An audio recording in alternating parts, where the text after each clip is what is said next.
Bonjour à tous, bienvenue sur Voir Autrement NC, la chaîne qui donne la parole à l'handicap.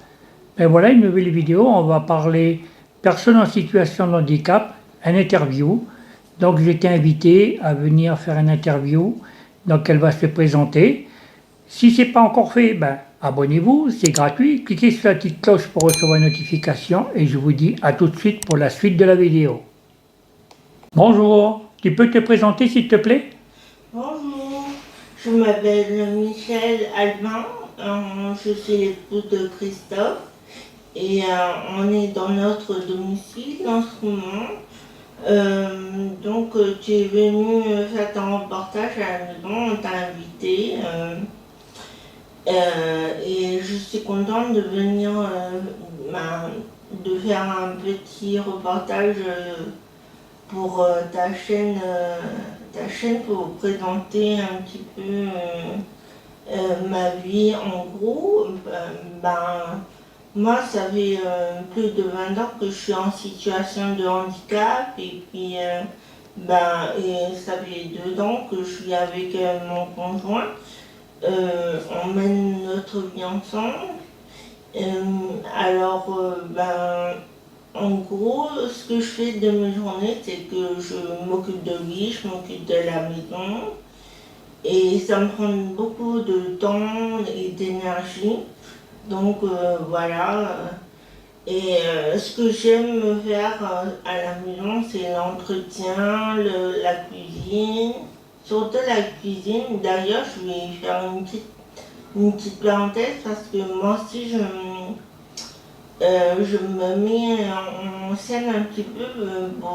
Enfin, c'était juste pour m'amuser, mais il y a un mois, j'ai commencé à faire des vidéos sur TikTok pour présenter un petit peu ce que j'ai fait en cuisine parce que c'était vraiment un centre d'intérêt pour moi. Si vous êtes intéressé, la chaîne elle s'appelle Mimicom MC.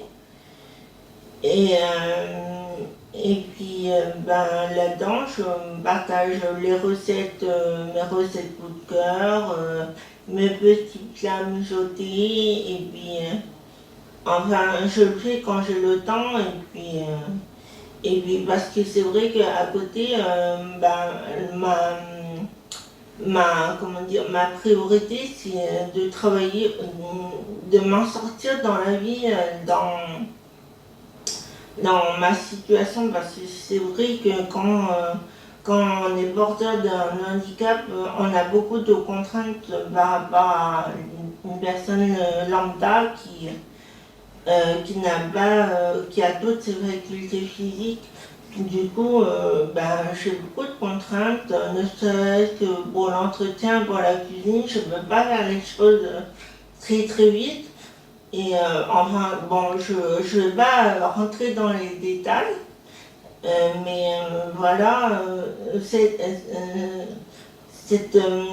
cette optique, elle était déjà dans ma tête, même il y a plus de 10 ans, et je le partageais avec des copines à l'époque.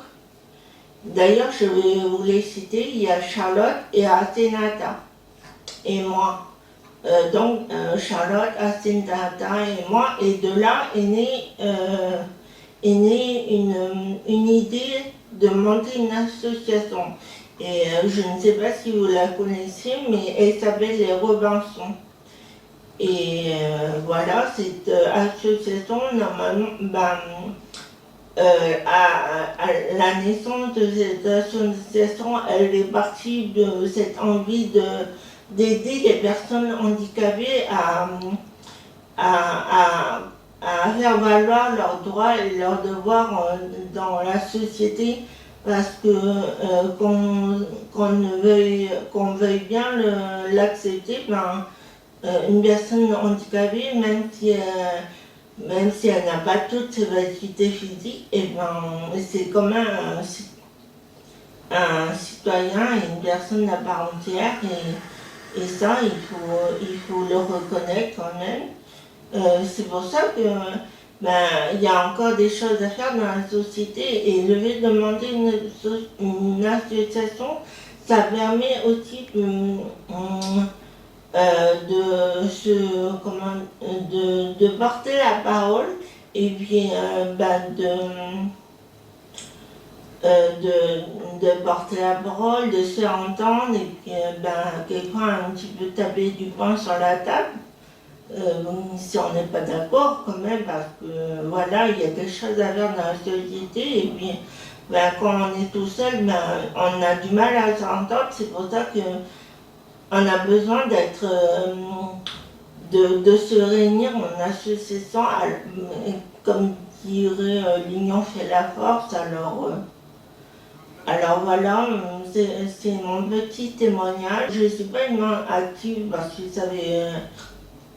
ça fait plus de 10 ans que l'association elle existe et puis à l'époque j'avais fait un petit peu mon bonhomme de chemin, mais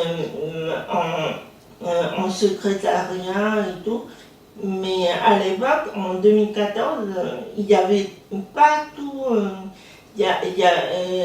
L'association était toute petite encore, alors qu'aujourd'hui, je peux constater qu'elle est connue, elle est reconnue. Il n'y a pas longtemps, j'ai vu certainement passer à la télé pour casser la tête. Et ça me rend extrêmement fière de me dire qu'il y a beaucoup. Dernièrement, j'ai repris un petit peu les rênes du secrétariat, et c'est là que j'ai constaté que il y avait des invitations du CCAS, des informations de la province sud, de la mairie, tout ça, et ça prouve que l'association elle a beaucoup évolué et moi ça me rend extrêmement fière parce que à l'époque où je l'avais fondée avec mes copines, elle était toute petite et il y avait rien encore, mais je ne peux pas récolter toutes les fleurs parce que ça c'est le fruit d'un travail des autres, de toutes les personnes. D'ailleurs, je remercie Asenata, que maintenant je suis assez confortable maintenant avec, parce que je suis mariée, j'ai un mari qui prend bien soin de moi, on a notre petit chez nous, et puis je passe mon temps à entretenir la maison et à faire la cuisine. Du coup, je suis assez stable dans ma vie, sans que je m'investisse encore dans le combat mais dans le combat de vouloir prouver ce que je vaux. Je suis plutôt stabilisée par rapport à ça, mais pour d'autres personnes, il y a encore beaucoup de travail, il y en a beaucoup des gens qui doivent encore prouver leur valeur aux yeux des autres parce qu'ils sont handicapés. Et il y a des associations, il y a des aides qui existent et puis moi je fais partie des gens qui veulent militer pour montrer aux autres que c'est pas parce qu'on est handicapé qu'on n'est pas capable. Mais dis-moi, je vois que tu as fait quand même beaucoup de choses. Et dis-moi, est-ce que tu te sens bien dans la vie? Là, je me sens bien, comme je le disais, elle est un petit peu stabilisée parce que je suis mariée avec un homme qui prend soin de moi au quotidien. Enfin, il fait ce qu'il veut. Lui aussi, il est handicapé. Mais tous les temps, on n'a pas le même handicap, avec on se complète pour